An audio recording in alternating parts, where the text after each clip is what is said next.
everybody, welcome back.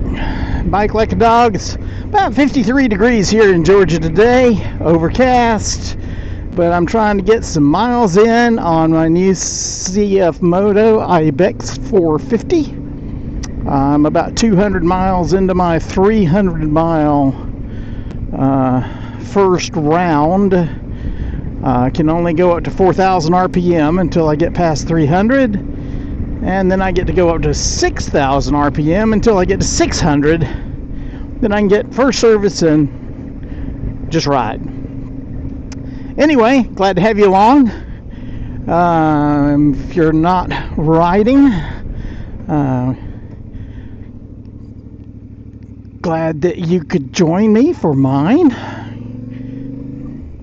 Sorry it's not sunny and beautiful. But every day's a pretty day on a bike, right? My stepdad used to say it never rained on a golf course, because that man loved golf, and he would go golf. He'd have been playing in pretty much any weather. It was never too cold, never too hot. He was always playing, because any day was a good day as long as it was on the golf course. And I think for a lot of us that ride bikes, it's kind of the same thing. Yeah, any day is a good day if we can get out on a bike. So, it kind of brings up what I was going to talk about today, which is kind of, I know that I've seen comments from people. A lot of people are getting this bike, already got this bike, or thinking about getting this bike. I think we've got people that are riders and people that are non-riders, and that's all well and good. But I think hopefully we share a love of one thing, and that's the motorcycles. You know, even if you're not riding, I assume that you have some interest in them, or you wouldn't be here. This wouldn't have been a suggested recommendation on YouTube or anything. So for some reason the algorithm thought you wanted to be here. Hopefully it wasn't, hey, this is an old geezer. So anyway, but I started thinking about one of my favorite movies. It's really one of my family's favorite movies. It's a Disney movie. I know, weird, right? Favorite movie of our entire family, including the teenagers, is a Disney movie called Ratatouille. And if you've never seen it, I do recommend it. It does not sound like it would be a very enjoyable movie. I'm going to tell you, the first time I watched it, I was like, yeah, we're just watching it because we've watched all of the other animated movies that are out. This is the only one that, that was kind of the last resort. But we ended up really liking this movie. I can't tell you how many times I've watched this movie now, and it's still a favorite. Anyway, I'm not here to review movies. The thing is that in that movie, there's a chef, a great chef that writes a cookbook. And the cookbook is titled, Anyone Can Cook. And I started thinking about that, and I started thinking about riding bikes and everything, and I thought, somebody could write a book that says, anyone can ride. Because I really kind of believe that. Anyone can ride.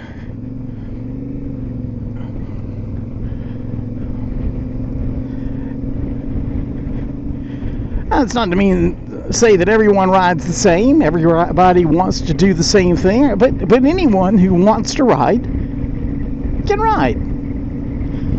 I watched a video from Moto Mission with Brock Gill, and he was up riding the White Rim Trail in Colorado, which is a pretty aggressive mountain pass. And one of the riders he was with was a guy that only had one arm. Heck of a rider. I mean, this guy was a heck of a rider. I know of another a guy that is a moto vlogger, Moto Giant, who had an accident last year that he lost his leg, his foot, I should say, in that accident, and he's been modifying I think he's modifying a T7 so that he can ride it without that foot, moving the controls that would normally be done by that foot up onto the handlebars so that he can ride. And I believe he's actually riding it now. I think he's still doing a lot of test riding, not really going out and getting real aggressive with it or anything yet, but still. And he probably had some other options as well.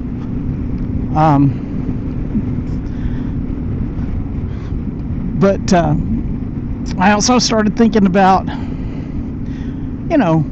what is it that's keeping people from riding? I'm sure that getting your motorcycle endorsement, that would certainly be part of it. But getting an endorsement these days is really pretty easy. The MSF courses are taught at a lot of different locations. Just about every Harley dealer teaches the MSF course. And, whoa, that's a lot of people coming. I guess I better get on this panel. Just about every Harley dealership does the MSF course. And they are all over the place. And there are other places besides Harley dealerships that do MSF courses. Now, I don't know what the pass-fail ratio is on for the MSF.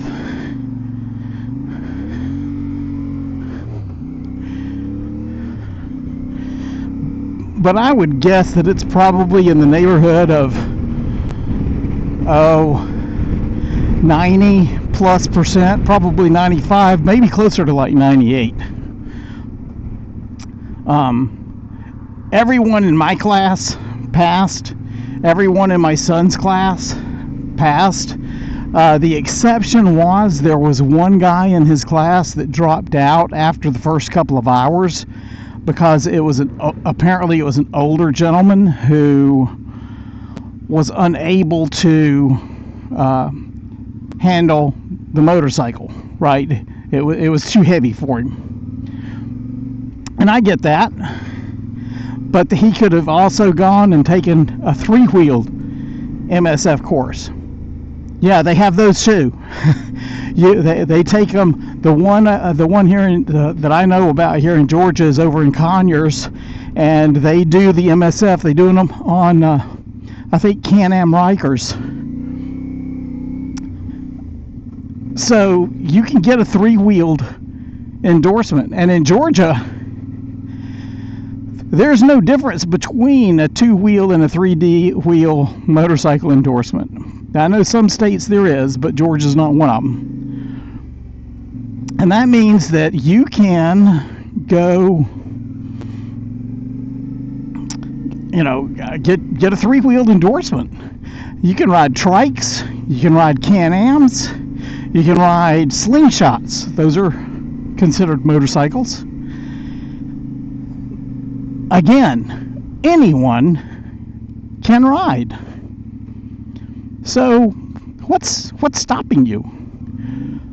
I see the motorcycle endorsement like I see a passport, right? So I have a passport, which means that if I suddenly decide that I want to go out of the country, I want to go up to Canada, or I want to go down to Caribbean island, or I decide I want to go down to Mexico. I want to take a cruise. Just got a deal on a cruise that is so cheap that it would be a crime not to take it, but it leaves Saturday, right? Well, I wouldn't have time to get a passport. But if I already have my passport, I can just go. And that's the way I kind of see a motorcycle endorsement. You don't have to ride just because you get an endorsement. It means you can ride. You now have the ability to ride. You are now legal to ride. It takes that one step out of the process. Now, I'm sure that there are a lot of people that don't ride because there are going to be reasons like, you know, my spouse doesn't want me to, or my parents don't want me to, or my fill in the blank doesn't want me to, right? Some of you may be like, you know, I have kids, I have responsibilities. Again, just because you get it doesn't mean you have to go ride. Number one. Number two, you get to choose when and what you ride. You may decide that, you know what I want to do is just ride some trails. Go do some dirt riding. There are dirt riding courses offered by the MSF. And you can go learn to do trails. The point is that if you're riding on trails, you're not having to worry about getting hit by a Mack truck, right? You have to worry about trees, but you don't have to worry about Mack trucks. And like I said, you get to decide when and where you ride. Right now, I am at much less risk riding because, well, you see the kinds of roads I'm riding on, right? I'm in neighborhoods. I'm not out on the freeway. I'm not out on divided highways. I'm not doing that kind of stuff because I can't until I can go faster on this bike, because I would be essentially a traffic hazard. If you get on some of these roads and you're going 40 miles an hour, you're an obstacle. So I try not to do that. But again, I can choose. I choose where I want to go. I'm choosing to stay on these roads. You can choose what you want to do with your life. Now, I get if you're a teenager and you know, your parents said no way, no way, Jose. Okay, I get it, right? You're under your parents' authority, and that absolutely matters. And so I'm really not talking to you so much. But for those of you who are, adults living out on your own and everything, there will always be naysayers. Okay? Always. You will, no matter what you do, this has really nothing to do with motorcycles. There will always be naysayers in everything you want to do in this life.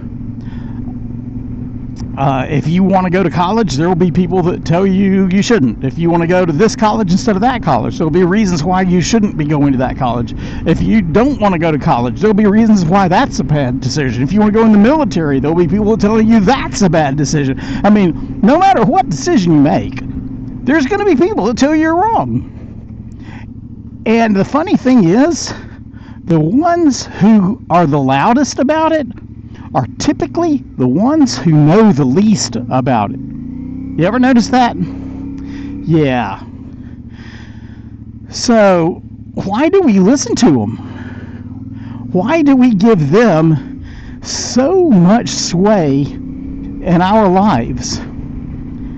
I mean, we can have 50 people telling us that it's good to do something, and one person telling us it's bad, and we listen to the bad person telling us it's bad. What's with that? I mean, that's just, I don't know.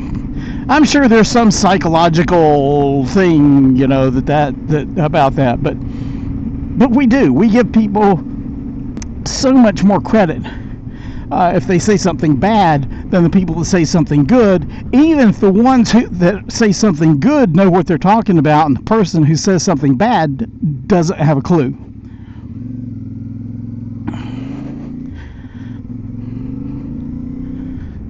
So, hopefully, this channel can be one of your positive voices, right? This is a channel saying, yeah, you can do it. Anyone can do this. You can do this. And that's kind of where I'm coming from. Bill Gates had people telling him he couldn't do it when he started Microsoft. There were people telling Jobs and Wozniak they couldn't do it when they decided to start Apple. But they did. And then later on, after they were successful with Apple, you know what they told them then? Why would you want to get in the phone market? I mean, cell phones. You guys do computers. Why do you want to do cell phones? That's stupid. Leave that to Nokia and Motorola, because you don't stick with what you know. Yeah, and we know how that turned out, right? I'm looking at how it turned out right here on my dash. The point is this: we learn through our lives which voices to listen to and which voices to, I won't say ignore, but take with a grain of salt. We learn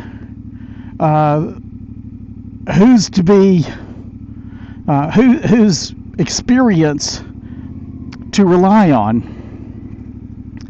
Now, I'm not saying I'm super experienced, okay? Not at all. But I am saying, if I can ride, you can ride. Believe me, I have naysayers as well.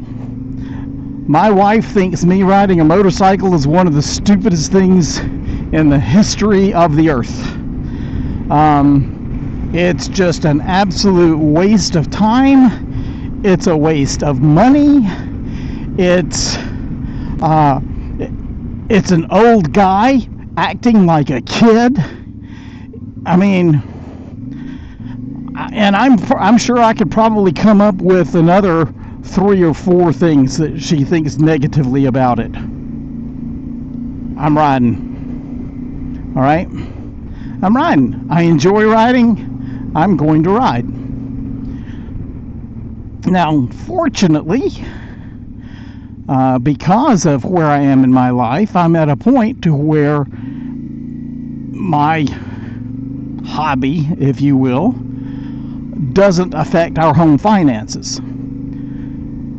I mean, I completely get it if you go, I can't afford a motorcycle, and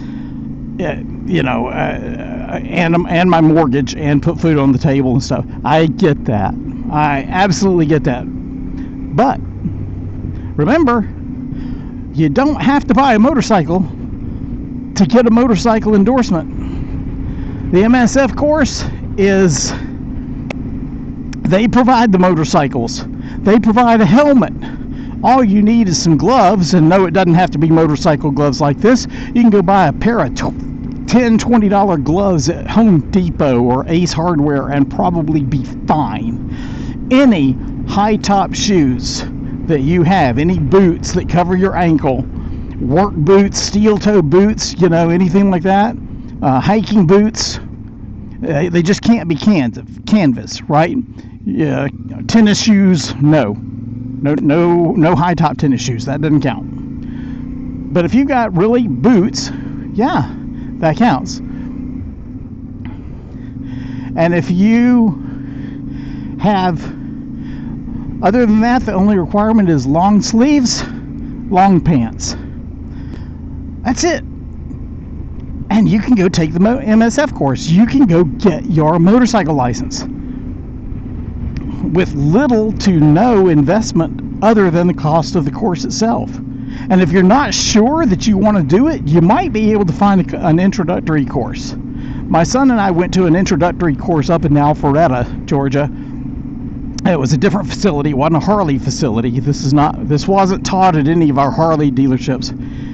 But it was an introductory. It was like the first section of the MSF, where they showed you all the switches and controls on the bike, did a little bit of classroom stuff, and you got to play with the friction zone on the bike and learn to power walk it. And it ended when you shifted gears. When you got to the one where you got to, as you were walking along, you got to actually shift into second gear and put your feet up on the pegs. We got down to the end and they said, okay, that's it. It was like, oh, that's cruel. That was just absolutely cruel. Let me let these ladies go.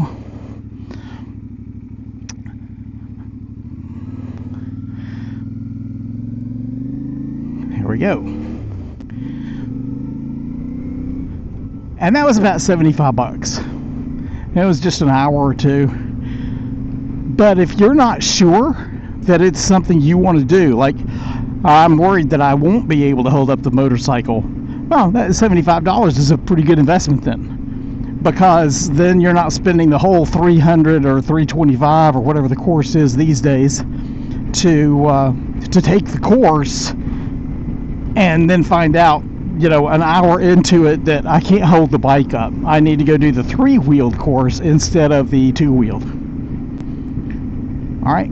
To me, that's a worthwhile $75 investment if you have that concern. If you don't have that concern, then, just go take the MSF. But whatever you're doing, think about, if you're not riding, if you don't have your endorsement, what's stopping you?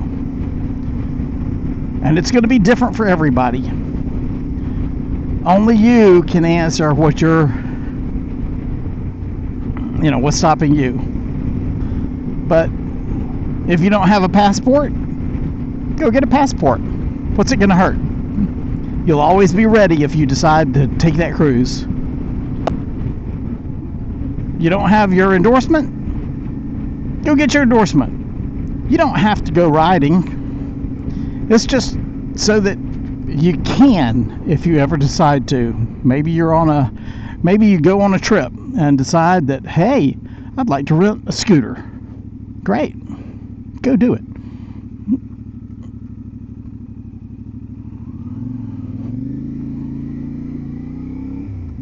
Okay, and I guess that's about all I got for today. Hope that everyone's enjoying their February. We've had some warm weather here. I think it's going to warm up again and then cool off again, and at some point I'm sure it's just going to get cold. But until then, I'm going to keep riding as much as I can. Like I said, getting some miles on this bike today. So everybody, keep your wheels down, your head up. Have a great day. We'll talk to you later. Bye.